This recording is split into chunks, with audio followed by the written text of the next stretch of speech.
And in fact, one of my first sort of major technical hacks that I was kind of fond of was on the Apple II computers. They had a they had a mode called low resolution graphics where of course all graphics were low resolution back Right. then, but regular low resolution graphics, it was a grid of 40 by 40 pixels normally, but they could have 16 different colors. And I wanted to make a game kind of like the arcade game Vanguard, just a scrolling game. And I wanted to just kind of have it scroll vertically up. And I could move a little ship around. You could manage to do that in BASIC, but there's no way you could redraw the whole screen. And I remember at the time just coming up with what felt like a brainstorm to me, where I knew enough about the way the hardware was controlled, where the text screen and the low resolution graphics screen were basically the same thing.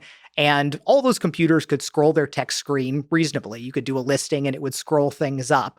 And I figured out that I could kind of tweak just a couple things that I barely understood to put it into a graphics mode, and I could draw graphics, and then I could just do a line feed at the very bottom of the screen, and then the system would scroll it all up using an assembly language routine that I didn't know how to write back then.